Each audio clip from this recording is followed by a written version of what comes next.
राजकोट अग्निकांड पर यह बड़ी खबर आ रही है। राजकोट अग्निकांड पर अब हाईकोर्ट में सुनवाई हो रही है। अदालत ने कहा यह मानव निर्मित आपदा है। हाईकोर्ट ने राजकोट समेत कई नगर निगमों से इस बाबत बाकायदा जवाब मांगा है। हाईकोर्ट ने गेमिंग जोन पर आग पर स्वतः संज्ञान लेते हुए कई गुजरात के नगर निगमों से जवाब तलब किया है। और राजकोट में इस घटना स्थल पर जहां गेमिंग जोन में यह हादसा हुआ, आग लगी, वहां पर खुद सीएम पहुंचे, घटना का जायजा ले रहे हैं खुद सीएम भूपेंद्र पटेल।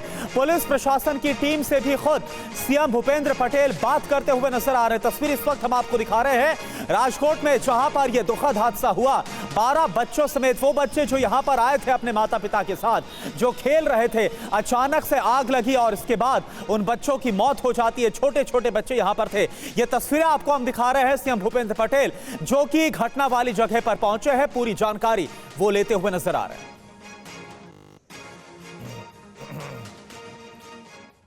और राजकोट हादसे के बाद अब आपको हम 3 तस्वीरें इस हादसे की दिखाने जा रहे हैं, कैसे यह आग विध्वंसक हो गई और देखते ही देखते पूरे गेमिंग जोन स्ट्रक्चर को अपनी जद में ले लिया। पहली तस्वीर देखिए, पूरा गेमिंग जोन स्ट्रक्चर धू धू कर जल रहा है। दूसरी तस्वीर पर नजर डालिए, इसे देखकर लगता नहीं कि कुछ भी बचा होगा। तीसरी और आखिरी तस्वीर को बहुत ध्यान से देखिए, कैसे पूरा गेमिंग जोन जलकर खाक हो गया।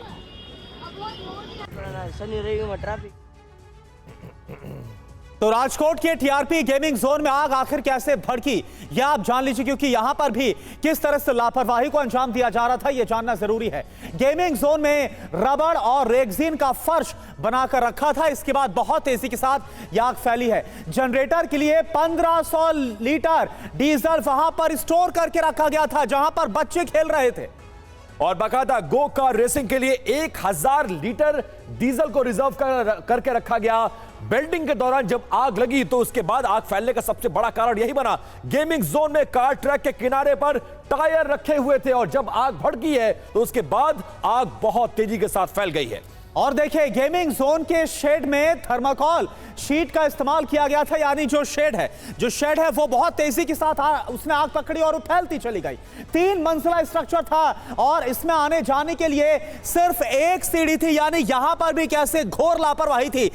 सुरक्षित बाहर निकलने के लिए कोई यहां पर तैयारियां नहीं थी। जी बिल्कुल। और देखिए गेमिंग जोन में अचानक आग नीचे से लेकर ऊपर तक फैली और लोगों को भागने तक का मौका नहीं मिला। दूसरी तीसरी मंजिल में मौजूद लोग निकल ही नहीं पाए और जिंदा जलने को मजबूर हो गए। एंट्री एग्जिट के लिए 6-7 फीट का एक ही रास्ता था जिसकी वजह से लोग फंस गए करुणा। और साथ ही एंट्री के लिए 99 रुपए की स्कीम थी, इसलिए ज्यादा भीड़ थी, ज्यादा संख्या में बच्चे थे, छुट्टी का दिन था, वो यहां पर आए थे, लेकिन उन्हें क्या पता था इतना बड़ा हादसा हो जाएगा। इस बीच आप देखिए एक और बड़ी खबर आपको बता दें इस हादसे को लेकर, लेकिन उससे पहले एक तस्वीर आपके सामने, वो तस्वीर आपके लिए देखना बहुत ज्यादा जरूरी है।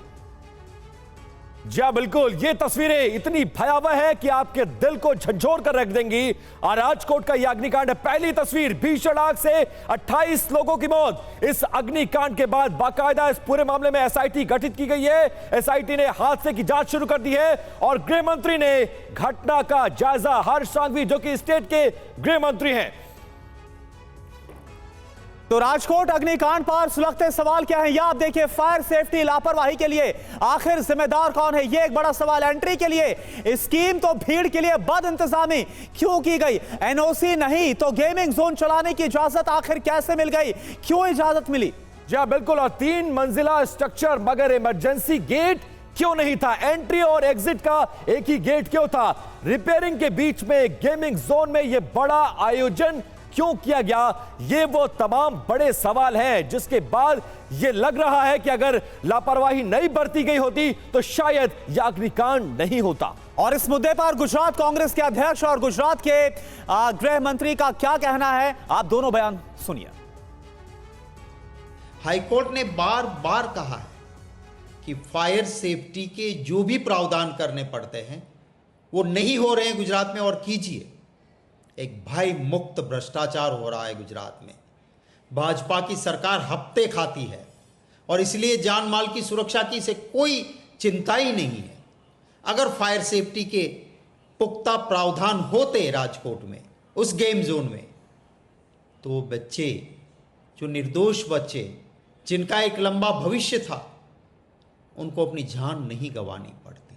जो ये संचालक है उनको भी अरेस्ट किया गया है, मैनेजर को अरेस्ट किया गया है और घटनास्थल पे पूरा जायजा लेकर रात को ही इसकी पूरी बैठक होगी और इंक्वायरी आज रात से ही चालू की जाएगी।